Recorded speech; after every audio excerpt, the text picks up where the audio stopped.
Free audio post-production by alphonic.com. It's time for another random Kings fan interview and one of the most unique stories about how a fan found this show. That and more on this edition of Locked On LA Kings.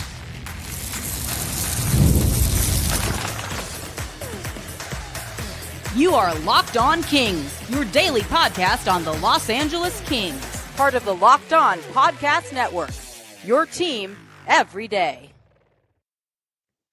Hey, Kings fans, welcome to Locked On LA Kings, part of the Locked On Podcast Network, your team every day. Thanks for making Locked On LA Kings your first listen every day. We are free and available wherever you get your podcasts and on YouTube. I'm Eddie Garcia, your host of Locked On LA Kings. I've worked in sports media for the past 30 years. Also one of the co-hosts of Locked On NHL Game Night. We're doing a preview of every team in the NHL during this offseason to get you updated on what's going on with teams all across the NHL. And of course, a LA Kings fan for over 30 years. Today's episode is brought to you by FanDuel. Right now, new FanDuel customers can get $150 in bonus bets if their first $5 bet wins. Well, it's been a while since we've had a random Kings fan interview. I'm excited to share the story of this Kings fan, and I was able to meet her this past season, and she has a very unique story about how she found this show, which will be interesting to share with you guys. But without any further ado, I want to welcome in LA Kings fan Emily Garl. Emily, how are you? Thanks for joining us. Hi, Eddie. I'm super good. Thank you for asking me to be here. You're welcome. So you and I were able to meet up at a Kings game earlier this season, and just to prove that I'm not lying, here's a picture of you and me at the Kings game for people watching on YouTube. It was really cool to meet you, and there's an interesting story behind how you found the show we're going to get to in a minute. But before we get into all that, if you don't mind, maybe you could just let everybody know a little bit about yourself, where you're from, and anything you want to share that you feel comfortable with. Well, I'm 24. I'm from Reading, Pennsylvania, all the way on the East Coast. I'm a biochemist. I majored in chemistry in college, so I'm like a huge math and science nerd. And now I work in Lancaster, and I love what I do. I help test medication before it goes out into the public so that, people like you and me, if we take medication on a daily basis, we make sure it's safe for use or in hospitals. So it's super fun to be a part of something in a smaller aspect, but on a broader scale. Yeah, and the first thing that pops into my head is you're obviously not taking the medication to see how it works. You're obviously doing tests in a laboratory to see how it works, right? Yeah, especially pre-clinical trial. That stuff is dangerous. It would not be good for me to take that. Right. I'm just being silly. Obviously, you're not from Southern California.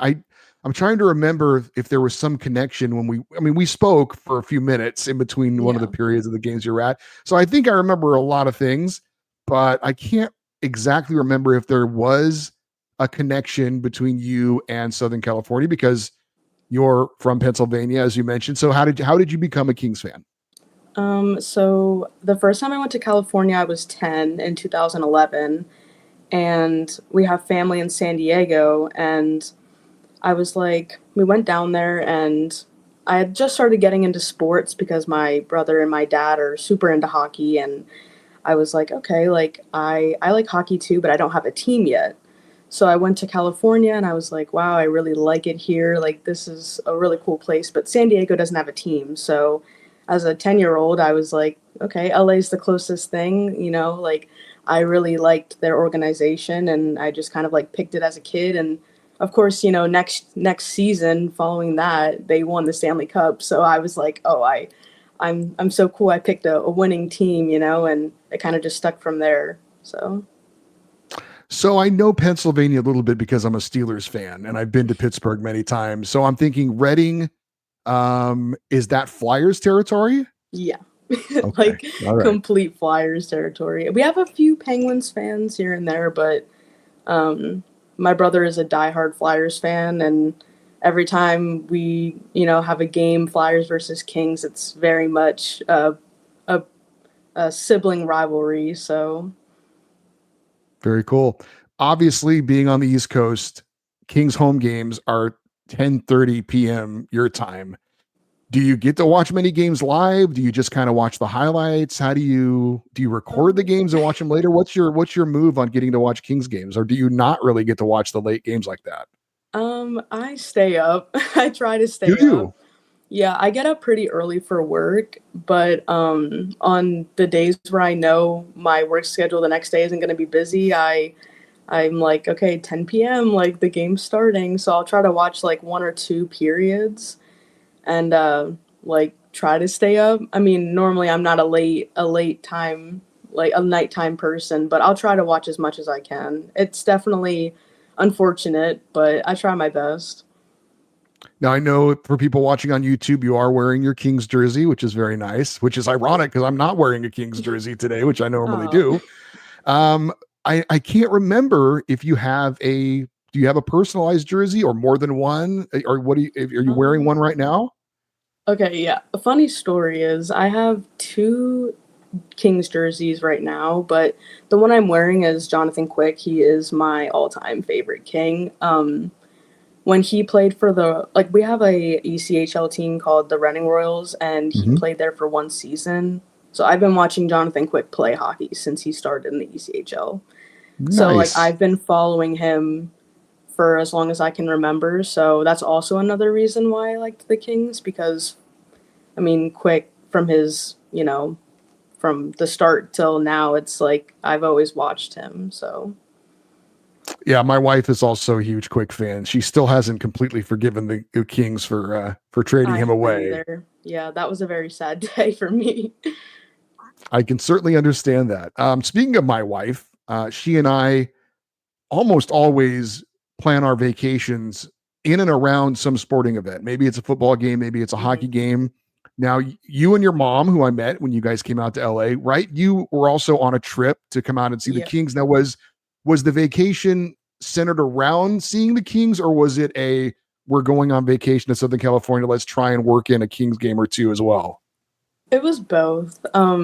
We split it half and half. We have family friends in LA as well, so the first part of the trip was geared towards sports, like my part, and then the second half we went to see family friends. So, and they live right near Glendale area, so we weren't too far from everything. But I was like, if you're going to California, I'm coming with, and we're going to a Kings game, and it ended up being multiple Kings games, so that was nice. And if I remember correctly, this was the second time you've come out to see the Kings play, or no? Yeah, yeah. Okay. I've only been to three home Kings games, which it doesn't feel like a lot, but every game means a lot to me. I feel like being an East Coast fan, like being on the East Coast and liking a West Coast team, it's very difficult, but every game, it almost feels like that much more special. And how was the trip? How did everything go? I know that I'm pretty sure they won both games. Yeah, they Yeah. won. Yeah, it was very good. I love LA.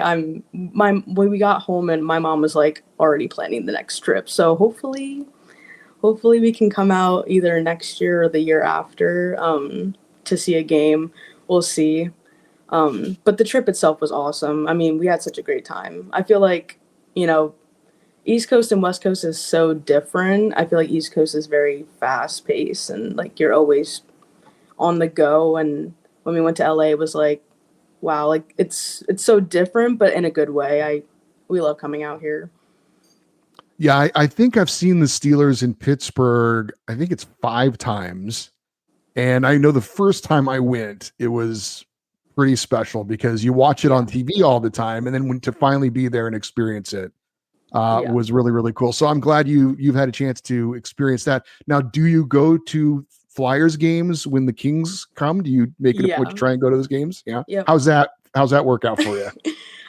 It's good because every time I've went to see Kings and Flyers, the Kings have beat the Flyers. So Nice. it's funny because it's like there's not many Kings fans there, but if you can find a couple, you stick together and you still have a good time. And there's, I mean, the stereotype is Philly fans are not the nicest, but I think that's just geared towards more Eagles fans than Flyers. I feel like Flyers fans are kind of just, no offense, but they're just used to not winning as much, and that, Hmm.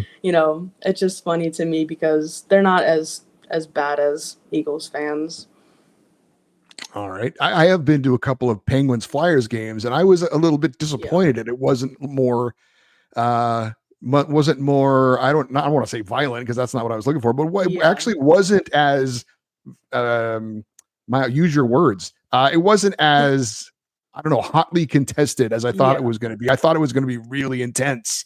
And Well, it was good. It wasn't bad, but I had built it up in my mind. It was going to be some yeah. crazy thing. And it was just it was a hockey game, You should go to a Rangers Flyers game. Those are Oh, very intense. I've been to really? several, and yeah, Rangers fans don't play when they come to Philly. There's a lot of Rangers fans here as well, and it's about 50% Flyers fans in Wells Fargo Center and 50% Rangers fans, and they are very Ah. much like, it's the loudest I've ever. I mean, besides being at an LA Kings home game, those rivalry games are pretty bad. They're pretty loud. All right. Well, we're going to get into how you found this show and why you started listening. It's a very unique story. We'll get into that next here on Locked on LA Kings, your team every day. You just realized your business needs to hire someone yesterday. How can you find amazing candidates fast? Easy. Use Indeed. When it comes to hiring, Indeed is all you need. Stop struggling to get your job post seen on other sites. Indeed's sponsored job posts put your post at the top of the page and help you reach the right candidates faster. If you've been in the spot where you need to hire right away, the pressure's on, and every day without the right person is a setback, that's exactly when you need Indeed's sponsored job posts. They make sure your post is seen by the right candidates right now. And now you can spend your time doing other things, important things, rather than the hiring process. And you can speed up the hiring process with a $75 sponsored job credit. Just go to Indeed.com/lockedon right now and support our show by saying you heard about Indeed on this podcast. Terms and conditions apply. Hiring, Indeed is all you need. All right, we're continuing with Kings fan Emily Garl, who is joining us from Pennsylvania. And I usually ask people when I meet them, how do they find the show? Usually it's just, I was Googling something or somebody told me about it. But I asked you how you found the show, and you shared your story with me, and I was kind of blown away. If you don't mind, maybe you could share with our listeners and our viewers how you found Locked on LA Kings and why you started listening to it. Okay, so 2.5 years ago, I was in a severe bus accident. I almost lost my life. It was a really long 9 months of therapy, like learning how to, like do daily tasks and get my vision back properly and, work out again and even speech therapy. It was pretty rough time in my life. And during speech therapy, it was my last therapy that I had to go through before I was fully cleared. And the doctor said, hey, your short-term memory is really bad. I want you to do some homework. I want you to listen to some TED Talks and write, a summary of it down, and next therapy session, we'll discuss it. I said, okay. I did that for a couple sessions, and then she kind of told me, hey, why don't you find a podcast on your own, start doing the same thing and, get back to me. That way it doesn't feel like I'm giving you something to watch. You can actually enjoy watching what you listen to. And so I was like, okay. So I was like, what am I supposed to listen to? Like, I don't know. And I was like, well, I love hockey. Like, maybe I'll find a Kings podcast. So I found this podcast and I started listening every day. I was like, wow, actually, I very much enjoy this podcast. It kind of helped me grow a little closer to the sport as well. And I was like, I felt like I had a community, like being, listening to the podcast every day and being called an everydayer. And it kind of just went from there. And I've been listening. It's it's been about, I think I've been listening to this podcast like almost exactly 2 years. So it's been pretty special. Like this podcast has helped me a lot in my recovery. So I'm forever grateful that you decided to take on the show and be the host. So because you make it very enjoyable to listen to. Well, I very much appreciate that. I don't know if you heard the other day, I just had my 3-year anniversary of hosting the show. Mm-hmm. So that was pretty cool. I didn't even know that. Happy anniversary. Thank you. But no, that's amazing to hear. I mean, there have been some pretty cool stories with people that I've met. One of them, unfortunately, was a listener we had in Michigan who had cancer, and I got to meet him when he came out to LA, and he's unfortunately passed away since then. But you know, you never know who you're talking to, who might be listening or watching. And it was just a really, really cool story. I was blown away when you shared that. And to think that maybe in some small way I helped your recovery was pretty amazing. Now I never would have guessed, you know, speaking to you in person and obviously talking to you now, that you had gone through something like that.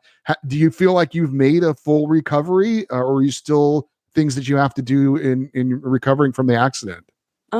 So obviously it's still like an ongoing case. But there's certain things physically that I won't be able to recover fully from. I will always have pain in my neck and my lower back from how I was like ragdolled in the bus. It like 360 flipped, and like I don't remember much because I was knocked unconscious, but I went through it with my teammates. It was like a school accident. Like it was, we were going to a competition because I bowled collegiately.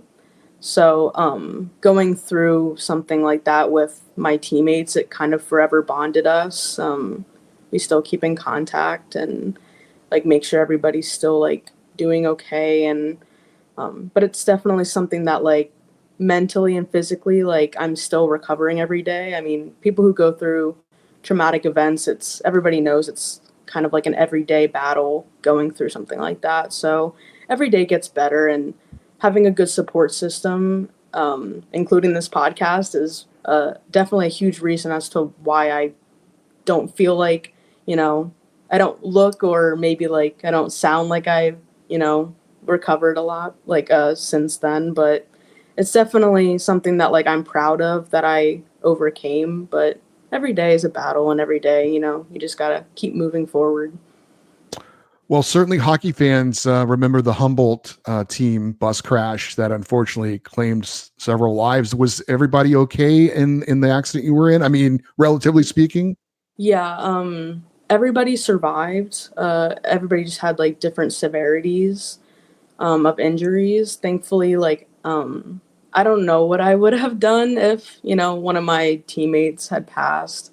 When the Humboldt accident happened, it was definitely something that I'll never forget. I was following that like every day, trying to figure out, you know, if like what was happening, you know, is everybody okay? Like it almost feels like if when you go through something like that, you're almost like you can understand where they're coming from. And I mean, on the anniversary every year of that accident, it's, you know, something that I always remember, and I'm always, you know, reposting or sending messages to people, you know, just trying to like say that I remember and I'm there for whoever has been in the accident. So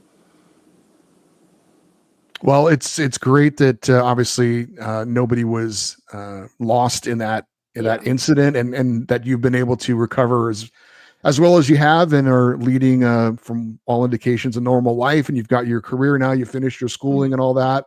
Yeah. So we're obviously very happy that you're doing well, and that you can enjoy your life and enjoy Kings hockey and enjoy the podcast too. Yeah. Well, we are going to get your opinion on what's been going on with the Kings lately. Certainly you've, I'm sure, got a very good perspective on things, but you know, it has been a little bit tough to be a Kings fan of late, and we'll see what your thoughts might be on the team we've got going forward. We'll discuss that a little bit more here on Locked On LA Kings, your team every day.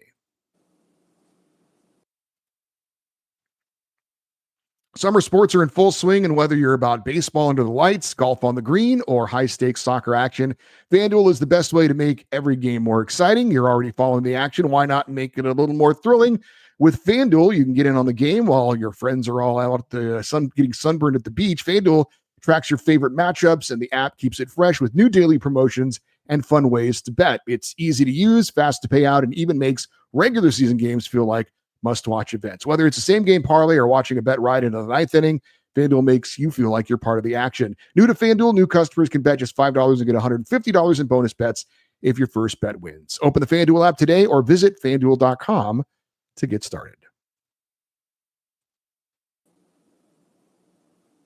We are wrapping things up with Kings fan Emily Garl, who is joining us from Pennsylvania, and having our first Kings fan interview in a while. We're going to have more of these certainly during the off season, but very cool to, one thing I love about sports, Emily, is that it can connect people from all different areas, different races, different sexes, different ages. I mean, I've met all kinds of different Kings fans from all over the spectrum. Yeah. And it's really cool to have that kind of one thing that we all have in common. No matter where you are, even people, living outside of the United States, being Kings fans all kind of connects us together, which is a pretty cool thing. So it's great to be a part of that group, and it's great to have you as a part of that group as well. Yeah. I did want to ask you, being a Kings fan, the way the season came to an end again, losing in the first round to the Oilers. And this one was pretty hard because getting off to a 2-0 series lead, and then having the leads in the third period in games 3 and 4. This one was pretty tough. Just wondered your feelings about how the season ended and how you were kind of dealing with that. Not great. It's very hard to watch your favorite team lose 4 years in a row. Especially after, you dedicate your whole year to watching them go from preseason, to the regular season. And then, you're so excited for the postseason. You're like, they're doing better this year. Like, you're excited, you're ready to go. And it's like the same outcome is definitely very humbling and disappointing, to say the least. So you're a little bit of a younger fan, certainly, than I am. I was wondering, do you have any reaction to the Corey Perry signing specifically this offseason? Yeah, so the first game I ever came to LA to see was a Ducks versus Kings game, and that's when Corey Perry was on the team, and I have the same hatred about Corey Perry as you do. I remember hearing an email from this past fan feedback of somebody saying it's almost like eating your vegetables, like you don't want to, but it's good for you. Like, they had a really good depiction of like how signing Corey Perry felt. It's like, I know that in the end it'll probably be a good thing, but I'm not gonna I'm not gonna clap for him. I'm just gonna be like, okay, like, we scored, move on to the next. Like, I just want to win this game, and if he's gonna help, great. He better be doing his best every day, because that's what he's gonna need to do to earn most of the Kings fans' affection. So, yeah, I think he knows he's got his work cut out for him to try and win some Kings fans over like you and me. Yeah. We lost a couple of Kings in the offseason in Vladislav Gavrikov and Jordan Spence. Were you a particular fan of either of those guys, or how did you feel about that? I liked Gabby. I felt like he brought a lot of good things to the team, especially personality. I loved the little dances that they had in the locker room, and the way he just kind of like almost lit up a room. I feel like, they're going to miss that in the locker room. And I'm kind of disappointed that he's going to the Rangers. I mean, I'll be able to see him more often, but it's just disappointing knowing that like we definitely lost a good defensive piece. And Spence, I feel like we could probably replace him.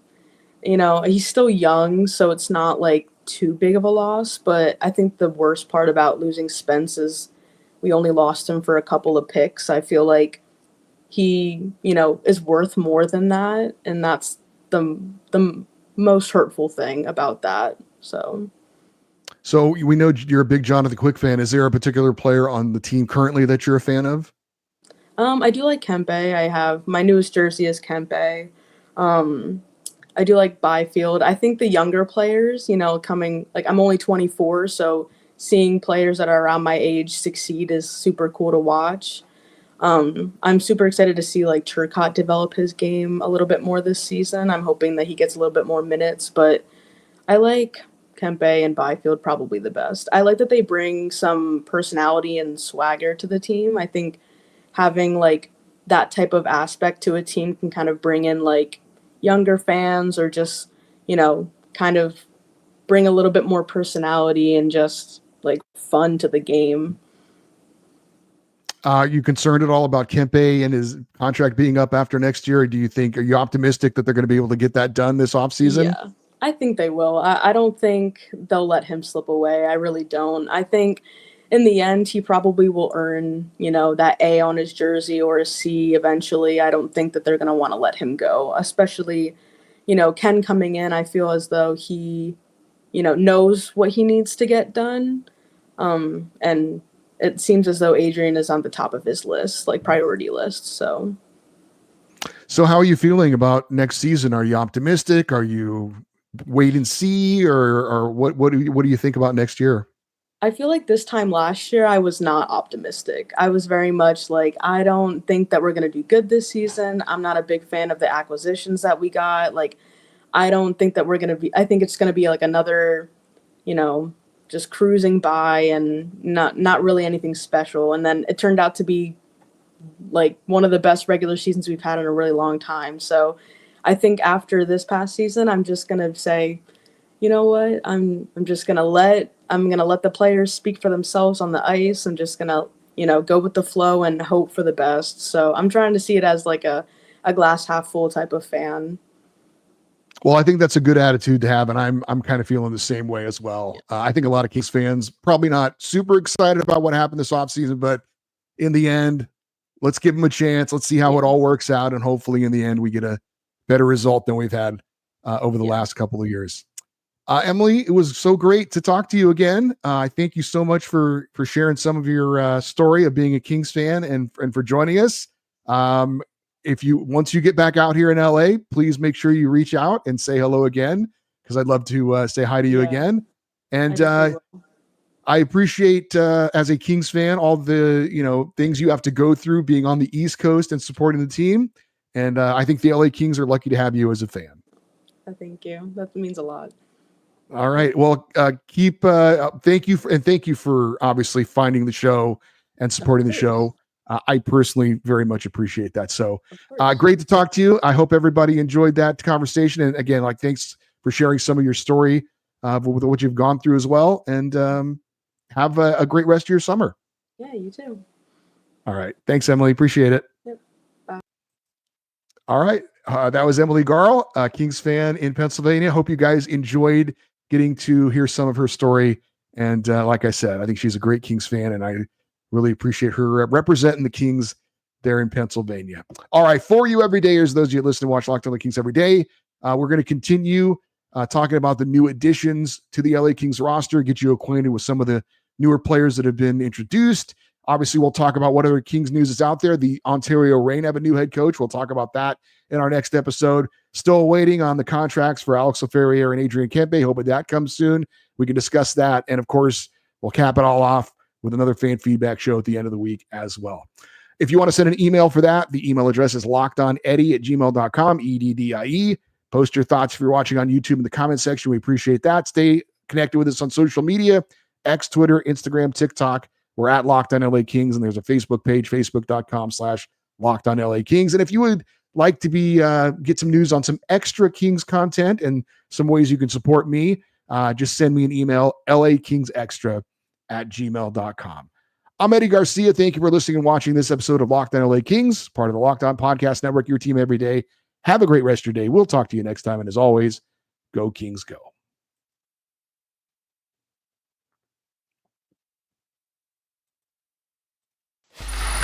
Free audio post-production by alphonic.com.